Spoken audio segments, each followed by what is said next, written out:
बिस्मिल्लाहिर्रहमानिर्रहीम और अस्सलामुअलैकुम। 16 मार्च पाकिस्तान में पीर की सुबह।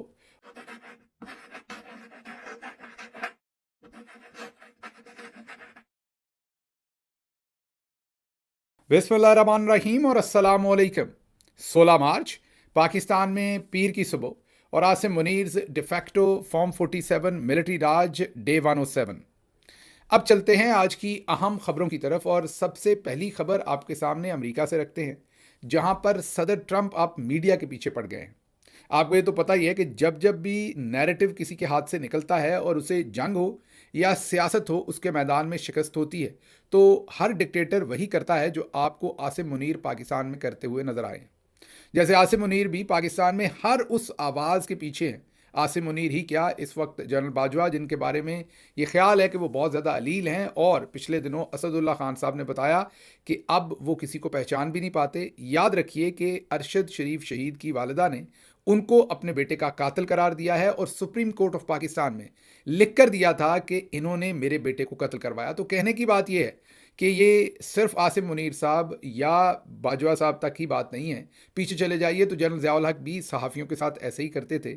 हर डिक्टेटर जो है वो ज़ाहिर है, एक तो उसे गोला बारूद से तो ज़ाहिर है परेशानी होती है, क्योंकि उससे उसके जो फौजी होते हैं उन्हें नबरदज़मा होना होता है, और गोला बारूद ज़्यादा चल जाए तो उसकी जो सल्तनत है वो ख़त्म हो सकती है। लेकिन उससे भी ज़्यादा उसे जिस चीज़ से परेशानी होती है वो आज़ाद सोच से होती है, क्योंकि बोलते आप तभी हैं जब आप आज़ादाना सोचते हैं। हाँ, ऐसी सहाफ़त से किसी डिक्टेटर को कभी प्रॉब्लम नहीं होती जो बराए फ़रोख्त हो, मतलब जो कुछ ले दे के सेटल डाउन हो जाए और उनकी मर्ज़ी की रागनी लिखे, मतलब ऐसा म्यूज़िक लिखे, ऐसी सुर ताल लिखे, जैसे हमारे माशाल्लाह से सुहेल वड़ाज साहब और दूसरे कई बहुत ही जहांदीदा किस्म के दानश्वर जो हैं, वो दानश्वरी से ज़्यादा अनाज के दुश्मन बने हुए हैं आजकल, और ऐसी ऐसी चीज़ें लिखते हैं जो आज इस व्लॉग में आपको बताएंगे कि किस तरीके से वो हर चीज़ को ट्विस्ट करते हैं सिर्फ बादशाह वक्त को खुश करने के लिए। तो अब जो कुछ आपने पाकिस्तान में देखा, उसी तरह का काम अब मेरा ख्याल है सदर ट्रंप जो है वो अमेरिका में शुरू करना चाहते हैं, और वजह उसकी ये है कि जो जंग का मैदान है वहां पर बयानिया हाथ से निकल रहा है। लगा यही था कि ईरान के ऊपर हमला करेंगे, 2-4 दिन के अंदर मिसाइल फेंकेंगे, बल्कि सदर ट्रंप ने तो एक तकरीर में ये कहा भी था कि हम ये वीकेंड एक्सक्लूजन के लिए गए थे, ये फ्राइडे जाएंगे और पीर वाले दिन वापस आ जाएंगे। ये जो हमारे देहात में बैठे हुए लोग हैं उनके लिए बता दें कि जो लोग बड़े बड़े शहरों में नौकरी करते हैं या बहुत ही मसरूफ़ अपनी ज़िंदगी गुजारते हैं, बिज़नेस है या बड़ा चैलेंजिंग उनका कोई प्रोफेशन है, तो उनको कई दफ़ा छुट्टी नहीं मिलती, तो वो फिर एक टर्म यूज़ होती है वीकेंड एक्सक्लूजन। उसका मतलब है कि आप जुमे वाले दिन किसी आइलैंड पे गए, किसी जगह पर छुट्टी गुजारने गए, 2 दिन आपने वहाँ गोल्फ खेल ली या कोई भी आपने वहाँ पर सैरो तफरी की, और पीर वाले दिन आकर दोबारा आपने ऑफिस ज्वाइन कर लिया। एक शॉर्ट ट्रिप होता है, सिर्फ वीकेंड के लिए होता है। इसी तरह का हवाला दिया था सदर ट्रंप ने ईरानी जंग के लिए कि बस वीकेंड मतलब हम फ्राइडे जाएंगे और मंडे हम वापस आ जाएंगे, 3 दिन के अंदर अंदर काम हो जाएगा। इसीलिए याद कीजिए ये जंग भी जुमे की रात को ही शुरू की गई थी, और पर्पज़ ये था कि इतवार तक सब काम ख़त्म कर दिया जाए। जैसे ही मेन लीडरशिप जो है वो मार दी जाएगी, कत्ल कर दी जाएगी, शहीद कर दी जाएगी, रजीम वहाँ चेंज हो जाएगी, अवाम निकल आएगी सड़कों पर, और स्टॉक एक्सचेंज के ऊपर भी कोई मनफी असर नहीं पड़ेगा, तेल की कीमत पर भी मनफी असर नहीं पड़ेगा, और मंडे वाले दिन सब कुछ नॉर्मल होगा। वो सब कुछ तो नहीं हुआ। अब आपके सामने बजाय इसके, आज भी मैं बीबीसी के ऊपर एक एनालिसिस सुन रहा था, तो वो ये कह रहे थे कि रजीम के जो प्रॉब्लम्स थे, जो कल हमने आपको बताया था कि जो रजीम की छोटी मोटी इस वक्त अवाम के अंदर गमो गुस्सा था, क्योंकि इतने सालों से वो वहाँ पर ईरान में हुकूमत कर रहे हैं, वो भी अब ख़त्म हो गया है काफ़ी सारा, और अवाम जो है वो एक मुठ होके, एकजुट होके सब खड़े हैं अमेरिका का और इसराइल का मुकाबला करने को। मसलन ये ज़रा लाइनें लगी हुई देखिए, ये आपको लग रहा होगा कोई राशन के लिए लाइनें लगी हुई हैं, नहीं, ऐसा नहीं है। इसराइल ने जो पुलिस की बहुत सारी चौकियां हैं उनको तेहरान में और दूसरे इलाकों में टारगेट किया, और वहाँ पर जो पुलिस था या लॉ इन्फोर्समेंट जिन्होंने चौकियां कायम करके वहाँ पर लॉ एंड ऑर्डर को मेंटेन कर रहे थे, उनमें से खासे लोग शहीद हो गए। और जाहिर है जंग की वजह से मज़ीद चौकियां भी वहाँ पर जो है वो लगाने के लिए हुकूमत या चौकियों की तादाद बढ़ा रही है। तो ऐसी सूरत हाल में अवाम वॉलंटियर कर रही है, लाइनों में लग के आकर कह रही है कि हम इन चौकियों पर आपके हफाजत करने के लिए, आपके गार्ड्स बनने के लिए, आपके मददगार बनने के लिए हुकूमत के साथ खड़े हैं। तो इसलिए अगर आप तेहरान या मुल्क के दूसरे तूलो अर्ज़ को देखें तो ये वाज़े तौर पर नज़र आता है कि इतने गोला बारूद के बावजूद सदर ट्रंप और उनके साथी जो हैं वो बयानिए की जंग हार रहे हैं। और सबसे ज़्यादा जो इंटेलिजेंट काम किया, वो इंटेलिजेंट काम इस तरह से हुआ कि जो दुबई है वो पूरे मिडल ईस्ट का, वो बुर्ज खलीफा कहें या दुबई को ओवरऑल कहें, वो एक शाइनिंग स्टार कह लीजिए, एक जिसे पंजाबी में मुंह मत्था कहते हैं, वो था। आपने देखा वहाँ का बिजनेस डिस्ट्रिक्ट, वहाँ की टूरिज्म, वहाँ की बिल्डिंग्स, वहाँ के लग्जरी होटल्स, वहाँ के बीचेस, मतलब सब कुछ था। एक दुनिया के ऊपर उन्होंने जन्नत आबाद कर दी थी। हालांकि आपको पहले भी बता चुके हैं कि दुबई के पास तेल नहीं है, यूएई के पास है।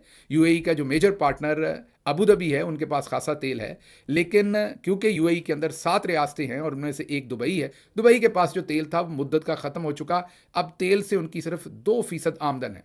12% वो टूरिज्म से लेते हैं, 12% जो वहाँ पर बैंक्स और कमर्शियल अपना फाइनेंशियल इंस्टीट्यूशंस हैं वहाँ से आते हैं, 28% वो अपनी आमदन जो है वो ट्रेड से हासिल करते हैं। ट्रेड का मतलब कि जो वहाँ जाकर कंपनीज रजिस्टर्ड हुई हैं और उनके बिजनेस डिस्ट्रिक्ट में बैठ के वो वहाँ बिजनेस कर रहे हैं। बाकी तो आप सबको पता है कि वहाँ पर जो माहौल है, वहाँ पर ना तो काश्तकारी होती है ओवरऑल, मैं लार्जर लेवल पे कह रहा हूँ, क्योंकि सारा वहाँ पर रेगिस्तान है, पीने का पानी तक नहीं है। तो ऐसे हालात में उन्होंने एक दुनिया पर जन्नत बनाई हुई थी, और अब उस जन्नत में जब बार बार ड्रोन हिट करते हैं, मिसाइल लगते हैं, तो उस जन्नत में रहने वाले जो अमीर तरीन लोग थे वेस्टर्न कंट्री से, वो वहाँ से तकरीबन ज़्यादातर जा चुके हैं। जो थोड़े बहुत रह गए, अगर ये सारा मामला जारी रहा तो उनके भी वहाँ रहने के जो हालात हैं वो हर गुजरते दिन के साथ मुश्किल होंगे, क्योंकि ईरान जो है उसने ऐलान कर रखा है कि अमेरिका से रिलेटेड, वेस्ट से रिलेटेड जितने भी ऐसे बैंक हैं जो इसराइल और अमेरिका से रिलेटेड हैं, या फाइनेंशियल इंस्टीट्यूशंस हैं या टेक्नोलॉजी की कंपनीज हैं, उनको हमने टारगेट करना है। बहरहाल वापस आते हैं तो ये बयानिया जो है वो भले दुबई में जो कुछ हो रहा है, जो मिसाइल लग रहे हैं, जिस तरीके से लोग वहाँ से एयरपोर्ट से निकल रहे हैं, जैसे आग लग रही है हर तरफ, वो वजूहात हों, या ओवरऑल जो स्ट्रेट्स ऑफ हॉर्मुज़ के अंदर हर दिन, अब कल की रात की भी इंफॉर्मेशन यही है कि एक और बहरी जहाज़ को ईरान ने उड़ा दिया है और वो शोलों की लपेट में था, और उसकी वीडियो भी अब सामने आई है कि समंदर के अंदर आग लगी हुई है। वो बहरी जहाज़ भी, वो टैंकर भी जल रहा है, और उससे गिरने वाला जो तेल है समंदर के अंदर, उससे पानी में भी आग लगी हुई है। तो ये मनाजर जो हैं ये पूरी दुनिया को शॉक भी कर रहे हैं। और तेल की कीमतें अमेरिका के अंदर अब तक, जंग शुरू होने से लेके अब तक 24% बढ़ चुकी है। जी हाँ, 24% जो तेल की कीमतें हैं वो अमेरिका की अक्सर रियासतों के अंदर ऑन एवरेज बढ़ चुकी हैं। यहाँ जाहिर है पाकिस्तान में भी इतनी ही तेल की कीमतें जो हैं, या बल्कि इससे ज़्यादा वो बढ़ा चुके हैं। और अब तो वहाँ पर एक और डाका मारा गया है कि मिट्टी के तेल को इतना ज़्यादा जो गरीब आदमी इस्तेमाल करता है, उसे इतना ज़्यादा पाकिस्तान में बढ़ा दिया गया है कि उसकी कीमत पेट्रोल और डीजल से भी ऊपर रख दी है। 353 रुपये, 353, जी हाँ, पर लीटर मट्टी का तेल जो है उसकी कीमत कर दी है, क्योंकि गरीब का वहाँ कोई नाम लेने वाला नहीं है, उसको कोई रिप्रेजेंट करने वाला नहीं है, इसलिए उन्होंने खुली लेवी उसके ऊपर लगाई है। मीन अजाफी टैक्स गवर्नमेंट ने अपना लगा के उसकी कीमत को मजीद ऊपर कर दिया। वापस आते हैं तो सदर ट्रंप जो हैं उनको अब मसला ये है कि नैरेटिव इन हाउस भी ख़राब हो रहा है, अमेरिका के अंदर भी। आपको पहले भी नंबर्स बता चुके हैं कि जब इराक और अफ़गानिस्तान के अंदर अमेरिका ने अपनी फ़ौजें भेजनी थी तो उस वक्त 91 एंड 88, जी हाँ, एक मौके पर 91 एक मुल्क के लिए और दूसरे मुल्क के लिए 88% अमेरिकन समझते थे कि वहाँ हमें अपनी फ़ौज भेजनी चाहिए। जब ये ईरान का कॉन्फ्लिक्ट शुरू हुआ तो सिर्फ 12% अमेरिकन थे। CNN का पोल बताता है कि जो ये समझते थे कि अपनी फ़ौज बूट्स ऑन ग्राउंड जो हैं वो ईरान में करने चाहिए। मतलब अमेरिकी अवाम बिल्कुल जंग नहीं लड़ना चाहती ये वाली, उनके ऊपर भी ये जंग मुसल्लत की गई है। तो इसलिए सदर ट्रंप को अमेरिका के अंदर भी प्रॉब्लम है। बाहर निकलें तो स्पेन के जो प्राइम मिनिस्टर हैं उन्होंने आखिरी कर दी है, उन्होंने तो लुंगी उठा दी सदर ट्रंप साहब की। उसके बाद आपने देखा साथ ही कैनेडियन प्राइम मिनिस्टर, कनाडा का तो गरीब की जोरू सबकी भाभी ये वाला हाल था। आपको पता है कि अमेरिका का जो दिल करता था वो कनाडा से वही करवाता था और कनाडा भी चुप करके करता जाता था। अब जो हालात हैं उसमें आप देख सकते हैं कि जो कैनेडियन प्राइम मिनिस्टर हैं उन्होंने भी ये बयान दे दिया है कि हम इस जंग का हिस्सा नहीं बनना चाहते। फ्रांस ऑलरेडी इसको गैर कानूनी जंग कह चुका है। जो जर्मनी है वो भी इसका हिस्सा नहीं बनना चाहता, और बहुत ही एहतियात के साथ जो यूके के प्राइम मिनिस्टर हैं वो भी इससे दूरी इख्तियार कर चुके हैं। मतलब कि तमाम यूरोपियन जो इनके अलाए थे वो भी पीछे हट चुके हैं। साउथ कोरिया ने कहा कि हमने इस जंग में नहीं जाना। जापान के हालात भी यही हैं, ऑस्ट्रेलिया के हालात भी यही हैं। मतलब कोई ऐसा मुल्क नहीं है जो इसका हिस्सा बन सके। सदर ट्रंप ने हाल ही में एक ट्वीट किया, हालांकि पहले वो ये कहते थे कि अब हमें किसी की ज़रूरत नहीं। याद कीजिए जब बरतानिया के प्राइम मिनिस्टर ने ये कहा कि हम जो इमदादी कार्रवाइयाँ हैं या डिफेंसिव जो मेजर्स लेने हैं, मीन जो ऐसे मिसाइल या ड्रोन आ रहे हैं मिडल ईस्ट पर, दुबई हो, कुवैत हो, कतर हो, उनके ऊपर जो हमले हो रहे हैं उनको रोकने के लिए हम अपनी अफवाज आपके साथ लगाने को तैयार हैं या अपने रिसोर्सेज देने को तैयार हैं। तो सदर ट्रंप ने वापस एक ट्वीट किया जिसमें बहुत ह्यूमिलिएट किया, इंसल्ट किया यूनाइटेड किंगडम को, और ये कहा कि आपकी अब हमें मदद की ज़रूरत नहीं है। सदर ट्रंप ने ये कहा कि अब हम ये जंग जीत चुके हैं, और जब जंग जीत चुके हैं तो अब आपको कैसे हम वेलकम करें, लेकिन हम याद रखेंगे। मतलब उन्होंने ये कहा कि वर्ल्ड वॉर के अंदर हम आपके साथ आके खड़े हुए थे, आप हमारे साथ खड़े नहीं हुए, हम ये याद रखेंगे कि आपने ये हमारे साथ किया, लेकिन अब हम जंग जीत चुके हैं, अब हमें आपकी ज़रूरत नहीं है। ये अब से 4 दिन पहले सदर ट्रंप ने ये ट्वीट किया था, और अब वही सदर ट्रंप जो हैं कल फिर ट्वीट करके तमाम बरतानिया समेत तमाम बड़ी कुव्वतों से मदद मांग रहे थे और कह रहे थे कि आइए हमारी मदद कीजिए ताकि हम सब मिलकर आबनाए हरमुज़ जो है, जो स्ट्रेट्स ऑफ हरमुज़ है, उसको खोल सकें, वहाँ से तेल की जो निकासी है, तरसील है, वो बर वक्त होती रहे। अब उस पर भी आपको बता दिया कि सभी मुल्कों ने, चीन समेत सभी ने हाथ खड़े कर दिए कि हमने इसका हिस्सा नहीं बनना। हाँ, यूरोप ने सीधा जवाब नहीं दिया, यूरोपियन कंट्रीज़ ने कहा कि हाँ इस पर बात करते हैं, देखते हैं। अभी जो फ्रांस के प्रेसिडेंट हैं, उन्होंने ईरानी प्रेसिडेंट के साथ फ़ोन पर डायरेक्टली भी बात की है, और पता ये चला है कि फ्रांस और इटली जो है, जाहिर है जो प्रेस रिलीज़ आई है सामने वो तो यही आई है कि फ्रेंच प्रेसिडेंट ने ये कहा है कि आप ये जो मिडल ईस्ट और दूसरे मुल्कों के ऊपर हमले कर रहे हैं, दुबई और दूसरे तमाम मुल्क जो यूएई और कतर और कुवैत, आप इन पर हमले ना करें। जाहिर है वहाँ पर फ्रेंच जो हैं वो सोल्जर्स भी हैं कई बेसिस के ऊपर, तो उन्होंने कहा कि आप हमले ना करें। लेकिन अंदर की बात ये पता चल रही है, अब एनालिस्ट ये कह रहे हैं कि इटली और फ्रांस डायरेक्टली बातचीत कर रहा है ईरान से कि हमारे टैंकर्स को स्ट्रेट्स ऑफ हॉर्मज़ में से गुजरने दिया जाए, हमने तो आप पर कोई हमला नहीं किया। तो कहने की बात यह, कल ही आपको ये भी बताया कि स्विट्ज़रलैंड ने कहा तो कि हमारी तो आपने जो एयर स्पेस है वो भी इस्तेमाल नहीं करनी, हम इस जंग का हिस्सा नहीं बनना चाहते। इसी तरह से जो साउथ कोरिया है उन्होंने भी ये बयान दिया, और जो नॉर्थ कोरिया वाले साहब हैं वो तो आपको पता ही है कौन है, वो तो बजाय इसके कि वो अमेरिका को कोई साथ देने के, उन्होंने तो 10 बैलिस्टिक मिसाइल जो हैं वो जापान की तरफ रख के जानबूझ के पानी में फेंके थे। सिर्फ धमकी दी थी कि अगर आप वहाँ पर ज़्यादा इंगेज हुए जापान वगैरह तो मैं इधर अपना शो, अपनी सर्कस जो है वो लगा दूंगा। तो इन हालात के अंदर अब सदर ट्रंप का जो फोकस होगा आने वाले दिनों में वो नज़र आ रहा है कि वो आज़ाद मीडिया पर है, क्योंकि हम ये सारी सर्कस पाकिस्तान के अंदर देख चुके हैं किस तरीके से आसिम मुनीर या उससे पहले जनरल बाजवा जब उनको डिफीट हुई अवामी लेवल के ऊपर, क्योंकि 1971 में जो कुछ उस वक्त याया खान कर रहे थे, उस वक्त के आर्मी चीफ, या उससे पहले अयूब खान कर रहे थे, कर तो वो भी ऐसे ही इतने ही गंदे काम रहे थे, इतने ही गंदे तरीके से वो भी फ़ौज के इदारे को अपने ज़ाती मकासद के लिए इस्तेमाल कर रहे थे। लेकिन उस वक्त कोई सोशल मीडिया नहीं था जो किसी को आईना दिखा सके। सोशल मीडिया एक ऐसी ताकत है कि इसने हर शहरी को जर्नलिस्ट बना दिया है। इसीलिए इस चीज़ को सिटीज़न जर्नलिज्म कहते हैं। तो ये जो सिटीज़न जर्नलिज्म है, मतलब आम शहरी भी जर्नलिस्ट बन गया है सोशल मीडिया की वजह से। इस वजह से अब भले शरीफ ख़ानदान हो यहाँ का या कोई और बादशाह या मलूकियत हो, वो कॉर्नर हुए हैं और उनको अब धमकियाँ लगानी पड़ती हैं जेलों की, कार्रवाइयों की, क्रिमिनल केसेस की। ऐसा ही केस अब अमेरिका से एक सामने आ रहा है। पहले तो सदर ट्रंप की एक जनरल स्टेटमेंट आई जो उन्होंने न्यूयॉर्क टाइम्स और दूसरे मीडिया आउटलेट्स को वॉर्न किया कि अगर आपने इस जंग के ऊपर झूठ लिखना बंद ना किया तो फिर आपके ऊपर कार्रवाई होगी। लेकिन अब टक्कर कार्लसन, जो कि शायद इस वक्त जो न्यूज़ एंड करंट अफेयर के सबसे बड़े सहाफ़ी हैं अमेरिका के, सबसे बड़े का मतलब मेरा उनकी अथेंटिसिटी या दानिशवरी के हिसाब से नहीं कह रहा, सबसे ज़्यादा देखे जाने वाले इस वक्त वो एक ऐसे आप ये कहिए कि प्रेजेंटर हैं, एनालिस्ट हैं, एक मीडिया पर्सनालिटी हैं।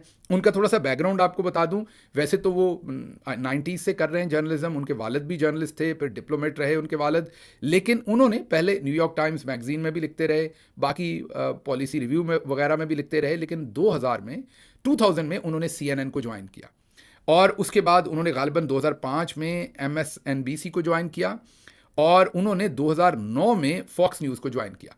लेकिन ये था वो मौका जिसने उन्हें बहुत पॉपुलर किया। तरह उनके कई ख्यालात बड़े रेडिकल हैं वो थोड़े से एक्सट्रीमिस्ट अपने ख्यालात में, मैं वैसे एक्सट्रीमिस्ट नहीं कह रहा एक्शंस में, लेकिन अपने तजज़िया और ख्यालात में। तो उन्होंने 2009 से फिर बहुत शोहरत पाई फॉक्स न्यूज़ के ऊपर, उनका डंका बजा। फिर उसके बाद वो अलग हो गए। 2023 में उन्होंने फॉक्स न्यूज़ से अलहदगी इख्तियार कर ली, लेकिन उस वक्त तक वो बहुत पॉपुलर हो चुके थे। फिर उन्होंने अपना इंडिपेंडेंट मीडिया, जैसे इस वक्त आपने मेहदी हसन को देखा, उन्होंने भी अपना इंडिपेंडेंट मीडिया हाउस बना रखा है, मतलब वो भी अपना व्लॉग करते हैं। ऐसे ही टक्कर कार्लसन ने फिर अपना व्लॉग शुरू किया और 2024 में उन्होंने एक बहुत ही कंट्रोवर्शियल कहना है या हैरानकुन किस्म का उन्होंने एक इंटरव्यू किया पुतिन का। जी हाँ, पुतिन का जब उन्होंने इंटरव्यू किया उसमें उन्होंने ऐसे सवालात पूछे जो अमूमी तौर पर अमरीकी जर्नलिस्ट नहीं पूछते और उन्होंने खुल के पुतिन को वो सवालात किए भी और जवाबात भी देने पड़े। अनफिल्टर्ड किस्म का वो इंटरव्यू था और उसने फिर टकर कार्लसन को पूरी दुनिया के अंदर मज़ीद बेहतर तरीके से मुतारफ़ भी करवाया और पॉपुलर भी किया, फेमस भी किया। तो अब टकर कार्लसन जो है वो अपना व्लॉग करते हैं और अमेरिका के अंदर उन्हें मिलियंस ऑफ पीपल जो हैं वो वॉच करते हैं, देखते हैं। मैंने पहले भी कहा कि बहुत बड़ी तादाद में उन्हें लोग नापसंद भी करते हैं क्योंकि उनके आइडियाज़ बहुत सारे लोगों को रेडिकल भी लगते हैं, बहुत सारे लोगों को बड़े शिद्दत पसंद भी उनके आइडियाज़ लगते हैं, या आप ये कहिए कि कोई इतने वाइज बहुत सारे लोग उनको नहीं समझते, लेकिन बहुत सारे लोग उन्हें फॉलो भी करते हैं और समझते हैं कि वो बड़े ज़हीन आदमी हैं और बहुत ही बेहतरीन तज्जिया करते हैं।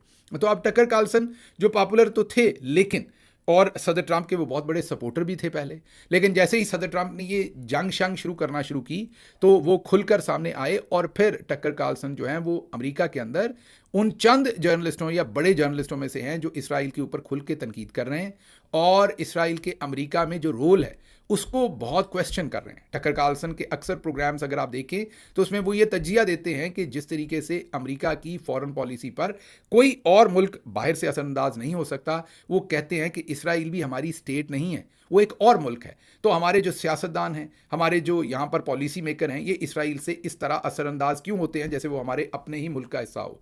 जब अमेरिका में कवानीन है कि यहाँ के सियासतदान जो है वो किसी बाहर के मुल्क के इमा पर यहाँ पर पॉलिसीज़ नहीं बना सकते, तो फिर इसराइल के इमा पर यहाँ पर पॉलिसीज़ क्यों बनती हैं। ये हाल ही में ली गई टकर कार्लसन की वो लाइन है जो उनको मतनाज़े भी करती है हुकूमती ऐवानों के अंदर और मुमताज़ भी करती है इन तमाम तज्जिया निगारों के अंदर जो इस वक्त जंग के खिलाफ खड़े हैं और वाज़े तौर पर अमन को कोशिश करने की बात कर रहे हैं। तो फिर टकर कार्लसन खुल के बहुत सारी और बातें भी लोगों के सामने रखते हैं जिसमें वो लोगों को बताते हैं कि कौन कौन सी यहाँ पर हिपोक्रेसीज हो रही हैं। अब टकर कार्लसन हमें बता रहे हैं कि उनके खिलाफ शायद एक फौजदारी मुकदमा, क्रिमिनल केस जो है वो अमेरिका के अंदर कायम कर दिया जाए। टकर कार्लसन कहते हैं CIA ने मेरे निजी मैसेजेस पढ़ लिए हैं, CIA मेरे खिलाफ फौजदारी रेफरेंस भेजने की तैयारी कर रही है, मुझ पर इल्ज़ाम हो सकता है कि मैं गैर मुल्की एजेंट के तौर पर काम कर रहा था क्योंकि मैंने जंग से पहले ईरान के लोगों से बात की थी। ईरान जंग के ज़ाहिर है शदीद नाकिद हैं टकर कार्लसन, और बात उन्होंने इसलिए की थी कि जर्नलिस्ट जो है वो किसी से बात, जैसे पाकिस्तान में जर्नलिस्ट हैं वो इंडिया में ज़ाहिर है बात करेंगे वहाँ के मामलात को समझने के लिए, इंडियन जर्नलिस्ट जो हैं वो पाकिस्तान में बात करेंगे। तो जर्नलिज्म में आपको अक्रॉस द आयल लोगों से बात करनी पड़ती है, लोगों का पॉइंट व्यू समझना पड़ता है, उनकी टेक लेनी पड़ती है, उनकी अंडरस्टैंडिंग अबाउट थिंग्स आपको समझनी पड़ती है कि सब कुछ क्या हो रहा है। तो अब टकर कार्लसन ये बता रहे हैं। अच्छा, एक चीज़ आपको अक्सर स्ट्राइक करती होगी और कई दफ़ा आपके जहन में सवाल आता होगा कि ये पाकिस्तान में क्रिमिनल केसेस को फौजदारी मुकदमे क्यों कहा जाता है, क्योंकि दो तरह के केसेस होते हैं पाकिस्तान में, सिविल मैटर्स होते हैं और एक फौजदारी मैटर्स होते हैं। तो या फौजदारी क्रिमिनल केसेस को पाकिस्तान के अंदर फौजदारी केसेस कहा जाता है। आम लोग जिनका अदालत के साथ कभी कोई वास्ता नहीं रहा होता वो ये सोचते हैं कि फौजदारी इसके अंदर, क्योंकि फौज का लफ्ज़ है तो वो मिलिट्री कोर्ट्स के साथ इसे एसोसिएट करते हैं। नहीं, ये मिलिट्री कोर्ट्स नहीं होती। हर वो जुर्म जो क्रिमिनल इंटेंट है, मसलन आप किसी को थप्पड़ मारते हैं, छुरी मारते हैं, आप किसी का नुकसान करते हैं, किसी को कत्ल करते हैं, डाका मारते हैं, किसी की इज्जत लूटते हैं, कोई भी ऐसा जुर्म जो क्रिमिनल इन नेचर है जिस पर क्रिमिनल केस बनता है, उसको कहते हैं फौजदारी केस। उसका नाम फौजदारी है, उसमें फ़ौज कहीं से इन्वॉल्व नहीं है। वैसे तो हर जगह पर ही फौजी जर्नल जो हैं वो इन्वॉल्व हैं, लेकिन लीगल लैंग्वेज में उसमें फ़ौज कहीं इन्वॉल्व नहीं है, वो क्रिमिनल केस है। और वो फौजदारी अदालतों के अंदर मीन जो क्रिमिनल आपके एडिशनल सेशन जजेस जो नॉर्मल अदालतें हैं उन्हीं के अंदर वो केसेस चलते हैं। सिविल केसेस कैसे हैं, जैसे तलाक का केस है, जब तक कि उसमें तशद्दुद नहीं है, तशद्दुद है तो वो क्रिमिनल हो जाएगा। तशद्दुद नहीं, पैसों का लेन देन का केस है, जब तक कि उसमें तशद्दुद नहीं है। कोई और ऐसा ज़मीन के बंटवारे का मामला है, जब तक कि उसमें भी तशद्दुद या लड़ाई नहीं है, जैसे ही तशद्दुद, लड़ाई, मारकुटाई हुई तो वो क्रिमिनल केस बन गया।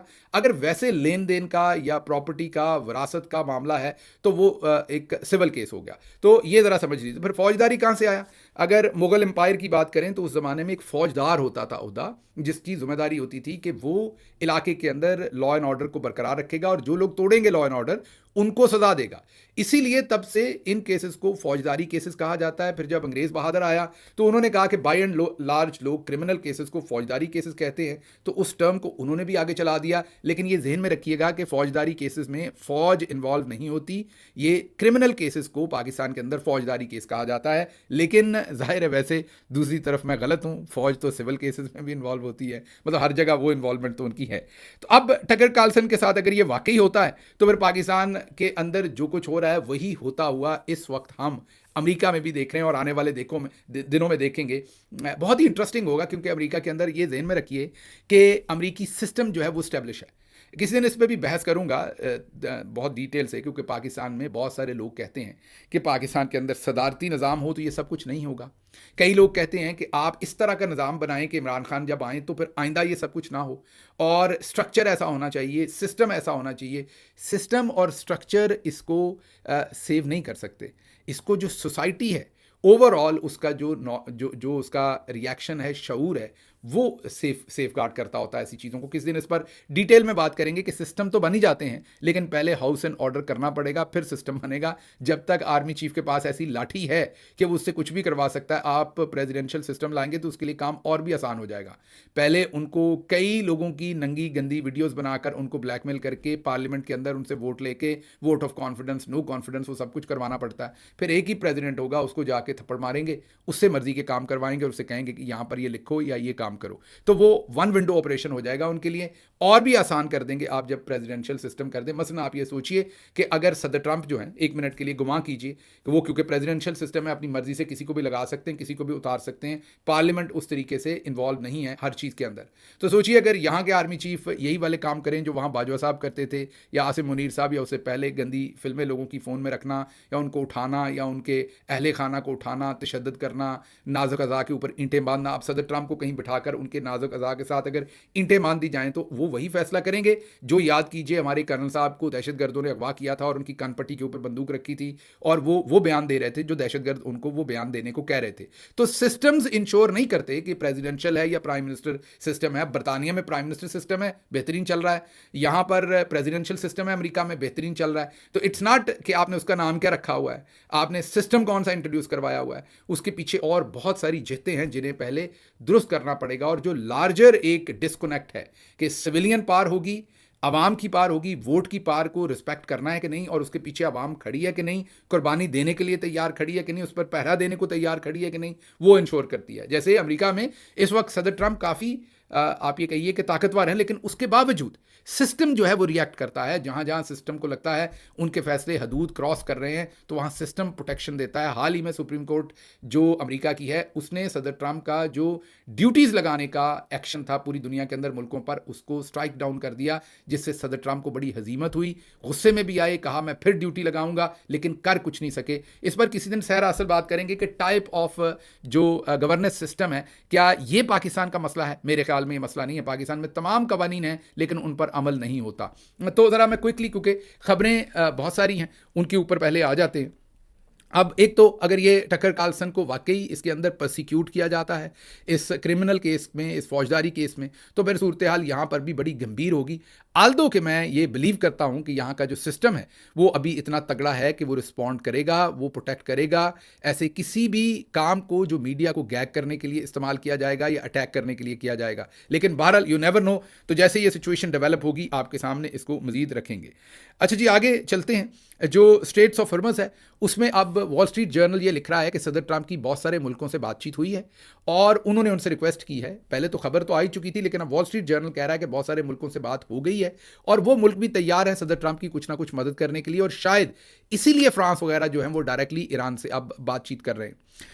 उसके बाद आपनाए हरमज़ को खोलने के लिए हम बता चुके हैं आपको पहले ही कि बहुत सारे मुल्क नाराज़ हैं। जिन्होंने इनकार किया उनमें नॉर्वे ने इनकार कर दिया, जर्मनी ने इनकार कर दिया, जापान ने कहा सोच के बताएंगे, फ्रांस ने इनकार कर दिया, इटली ने इनकार कर दिया, हंगरी ने इनकार कर दिया, स्लोवाकिया ने इनकार कर दिया, तुर्की ने इनकार कर दिया, स्विट्ज़रलैंड ने इनकार कर दिया, साउथ कोरिया ने इनकार कर दिया। बहुत सारे मुल्क हैं जिन्होंने कहा कि हमने इस जंग का हिस्सा किसी सूरत नहीं बनना। दूसरी तरफ चाइना ने इंटरेस्टिंग काम किया है। ये जब इस तरफ शो लगा, एक तो किम ने अपना शो लगाया, आपको पता है, जो नॉर्थ कोरिया वाले उन्होंने मिसाइल शजाइल दागे।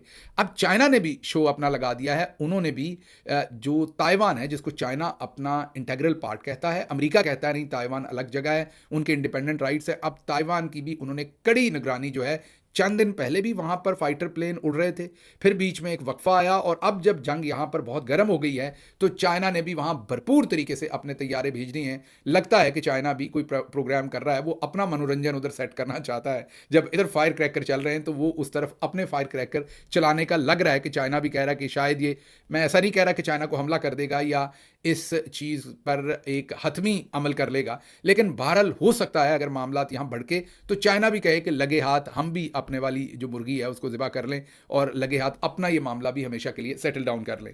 आगे चलते हैं जी। अली लारेजानी ने एक बड़ी इंटरेस्टिंग स्टेटमेंट दी है। उन्होंने कहा कि हमें पता चला है कि अमेरिका के अंदर कोई दहशतगर्दी करके हम पर डाली जाएगी और फॉल्स फ्लैग किया जाएगा। हम अमेरिकी आवाम के दुश्मन नहीं हैं। ये देखिए, ये होती है समझदार जो तरीके लीडरशिप करने के। पाकिस्तान में आप किसी को कहो कि अमेरिका के बारे में नारा लगाओ भाई मुर्दाबाद, और फिर कहेंगे कि नहीं तुम कहो। अगर आप नहीं कहेंगे, क्योंकि आप किसी भी मुल्क के लोगों को अपना दुश्मन क्यों बनाना चाहते हैं?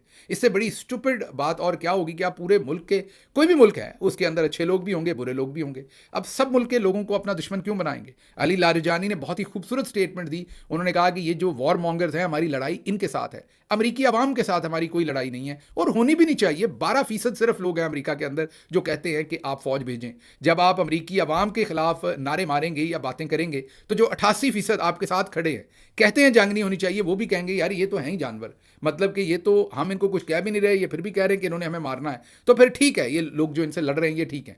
तो अली लारिजानी ने बहुत ही खूबसूरत बयान दिया। उन्होंने कहा कि हमारा कोई लेना देना नहीं है आम आवाम के साथ, हम कोई दहशतगर्दी का ऐसा हमला वहां पर करने का प्रोग्राम नहीं रखते। अगर कुछ किया गया तो वो झूठा हमारे ऊपर डालने की कोशिश की जाएगी।